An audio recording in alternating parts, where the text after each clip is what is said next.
Hi guys, welcome back.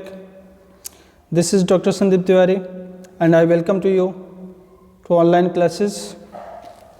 Guys, in last lecture I discussed with you about the introduction of the poet and the poem The Retreat, that is written by Henry Vaughan, who is a metaphysical poet. In today's lecture, I am going to explain first two stanza of this poem. So, let's start.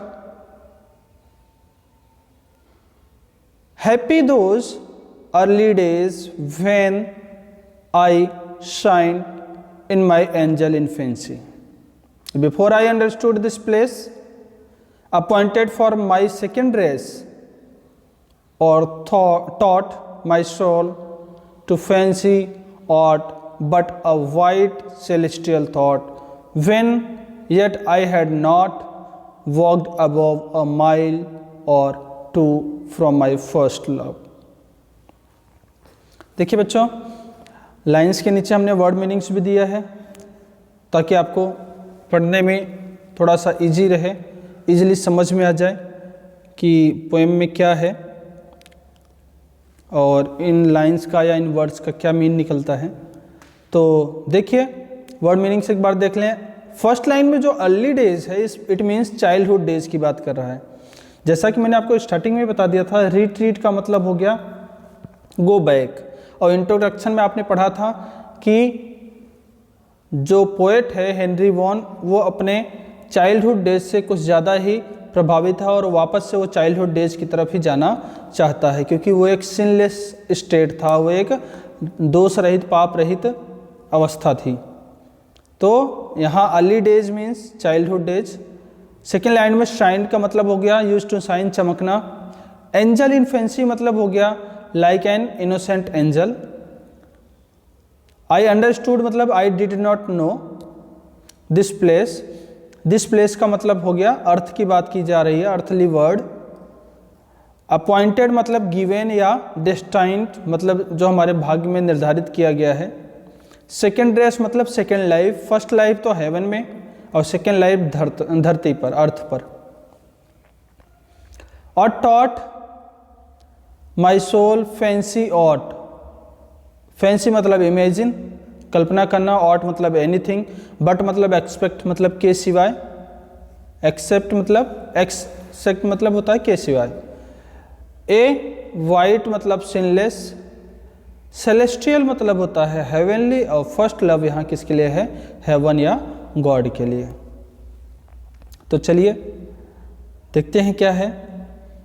तो the speaker is, starting में क्या scene बन रहा है कि the speaker या the poet is looking back on his previous days of his youth age and remembering what it was like, किसकी तरह ये दिखता था या किस तरह से ये उसका दिन था।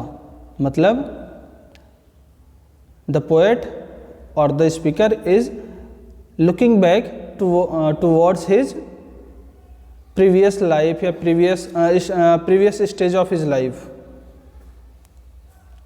नेक्स्ट ही सेज, आगे वो क्या कहता है, that he was very happy in his life when he was in heaven before coming to this earth. वो ये भी कहता है कि when he was in the heaven before coming on this earth, इस धरती पे आने से पहले जब वो कहाँ था, हेवन में था। He was very happy there, वो वहाँ पे बहुत खुश था, बहुत खुश था। फिर आगे क्या कहता है कि at that time he was like an infant and and then he was very happy when he was in heaven, वो बहुत खुश था when he was in heaven, जब वो स्वर्ग में था। And he was also happy and sinless when he came on this earth at the starting of his life, या at the starting age of his life. और life की starting as कौन सी होती है? Childhood days. तो वो ये कहने का मतलब, वो ये कहना चाह रहा है दूसरी लाइन में कि he was also happy and sinless and use to shine, चमकता रहता था लाइक एंजल इन फैंसी, एक इनोसेंट एंजल की तरह। कब? When he was in his childhood days, जब वो अपने चाइल्डहुड डेज में हुआ करता था। क्लियर? तो फर्स्ट टू लाइन में आपको समझ में आ गया, दो चीजें बोलता है वो। पहले तो ये कहता है कि he was very happy when he was in heaven before coming on this earth, इस धरती पे आने से पहले जब वो हेवन में था तो बहुत खुश था। And he was also happy and sinless when he was in his childhood days, जब वो अपने चाइल्डहुड डेज में था तब भी वो एक सिनलेस व्यक्ति की तरह और इनोसेंट व्यक्ति की तरह था। And he was like an innocent angel, वो एक इनोसेंट एंजल की तरह था। ओके? एट दैट टाइम, और उस समय, before I understood this place, मतलब at that time he did not understand this earthly word, जब वो अपने चाइल्डहुड डेज में था, ही डिड नॉट अंडरस्टैंड, वो नहीं समझ पाया था किसको? दिस अर्थली स्टेट या दिस अर्थली प्लेस, इस धरती को वो नहीं समझ पाया था। That is given him for his second life, जो धरती उसको अपॉइंट की गई है, जो कि उसको दी गई है, किसके लिए? फॉर हिज सेकेंड लाइफ, अपनी दूसरी जिंदगी जीने के लिए। यहां तक आपको बात समझ में आ गई? पहले उसने ये कहा कि वो जब स्वर्ग में था तो बहुत खुश था, और जब वो धरती पे आया अपने चाइल्डहुड डेज में था तब भी वो खुश था और सिनलेस, दोष रहित था, और उस समय वो एक इनोसेंट एंजल की तरह चमक रहा था।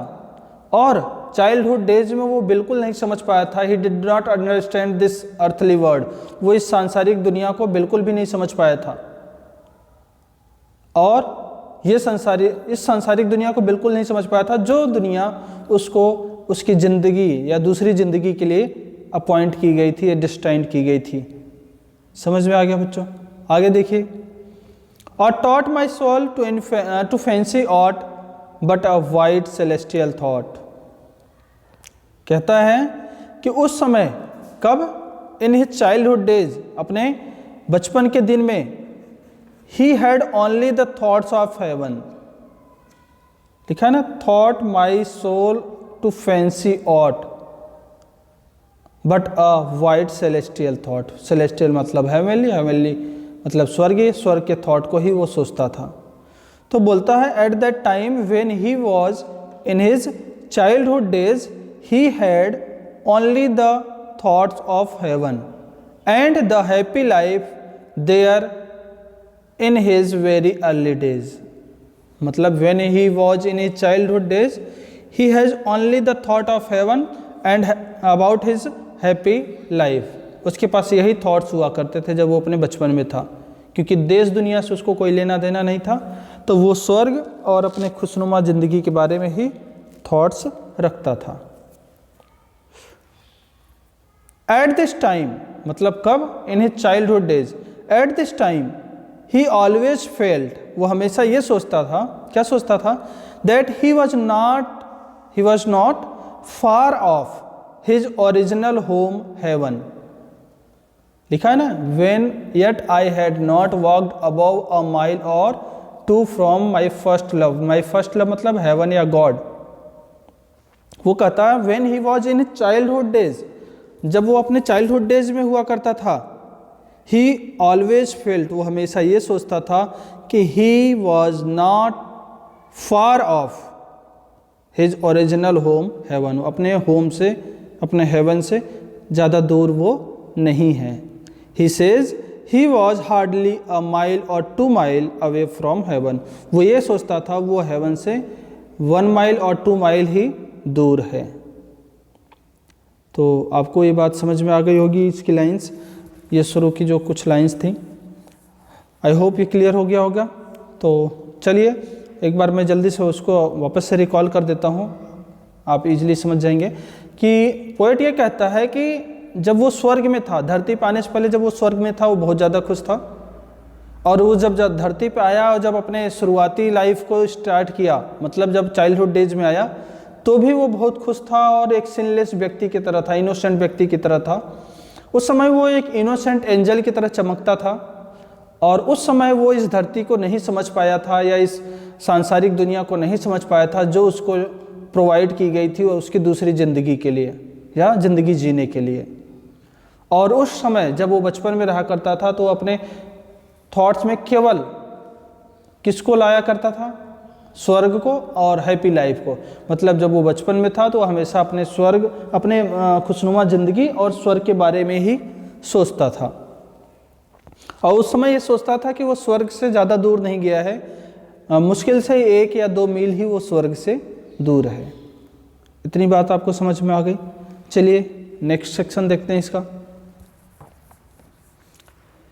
And looking back at that short space could see a glimpse of his bright face, when on some gilded cloud or flower my gazing soul would dwell an hour, and in those wicker glories spy some shadows of eternity.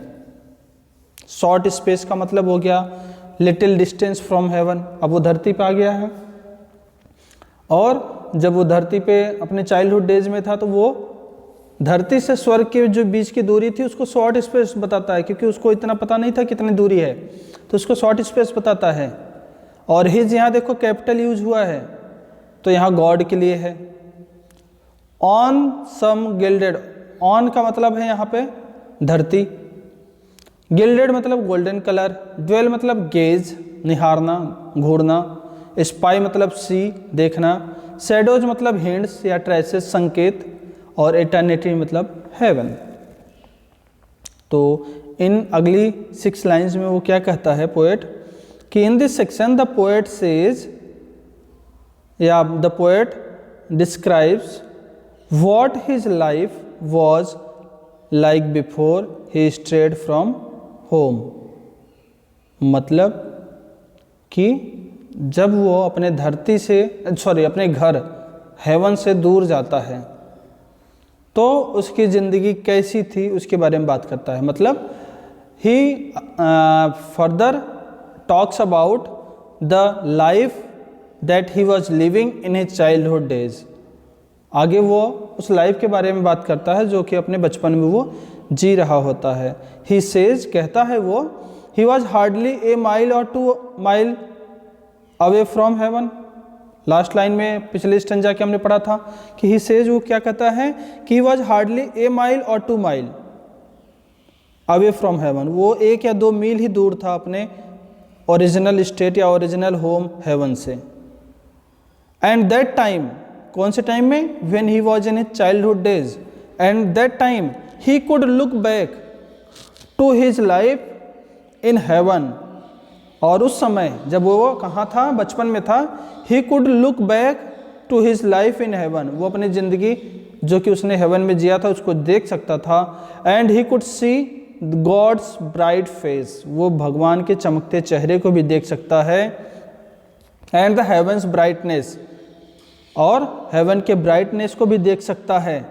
When ever he saw golden flower shining in bright sun और some golden clouds shining light gold because of the sunlight, he could look at them for hours।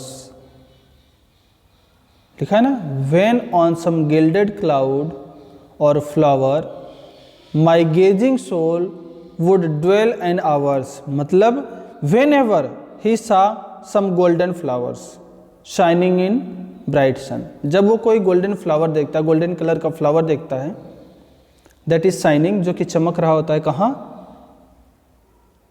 सूर्य की रोशनी में। कहाँ की बात कर रहा है? On, on मतलब धरती की बात कर रहा है। जब वो स्वर्ग पे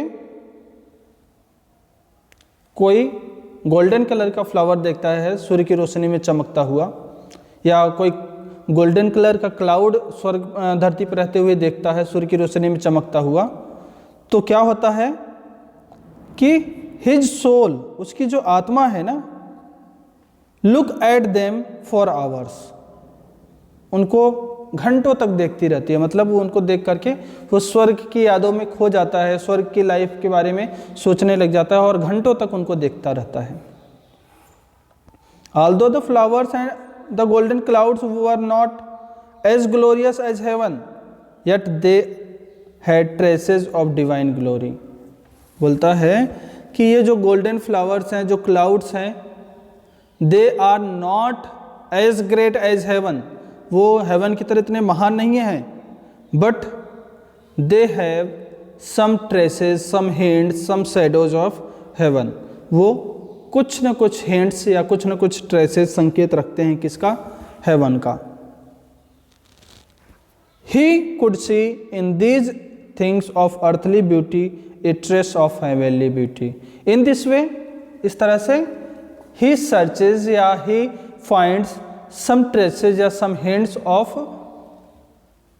heavenly beauty into earthly beauty. मतलब सांसारिक सुंदरता में वो दैवीय सुंदरता को ढूंढने की कोशिश करता है। तो आई होप ये नेक्स्ट 6 लाइन्स भी समझ में आ गई होंगी। एक बार मैं आपको उन पिछली लाइन से कनेक्ट करके बताता हूँ, इसको फिर वापस रिकॉल कर देता हूँ, आप सुनिएगा। कि वो कहता है कि लास्ट लाइन में उसने कहा कि जब वो बचपन में था तो वो ये सोचता है कि वो स्वर्ग से ज़्यादा 1 या 2 माइल ही दूर है, और बचपन में रहते हुए वो वापस से पीछे देखेगा तो वो देख सकता है किसको? हेवन को देख सकता है, हेवन में बैठे भगवान के चमकते चेहरे को देख सकता है। तो पहली 2 लाइन में तो ये बात कर लिया। फिर बोलता है अगली 2 लाइन में कि जब वो धरती पर कोई गोल्डन कलर का क्लाउड देखता है या गोल्डन कलर का फ्लावर देखता है, वो उनको घंटों तक देखता रहता है। क्यों? क्योंकि ही फाइंड सम ट्रेसेज या फिर फाइंड सम हिंट्स, वो कुछ संकेत पाता है। कहाँ? इन अर्थली ब्यूटी, सांसारिक सुंदरता में। किसका संकेत? Of eternal beauty, heavenly beauty का, या अमर सुंदरता या अमरत्व की चीज़ों को वो वहाँ पे देखता है। कहाँ पे? धरती की सुंदरता में, मतलब धरती की ब्यूटीफुल चीज़ों में वो हेवन को महसूस करता है या उसके संकेत को ढूंढता है। तो आई होप बच्चों ये 6 लाइन्स भी आपको क्लियर हो गई होंगी। तो आज के लेक्चर में बस इतना ही, मिलते हैं नेक्स्ट लेक्चर में इसके आगे की पोएम्स के साथ। तब तक के लिए, आगे की लाइन्स के साथ, तब तक के लिए बाय बाय, थैंक यू।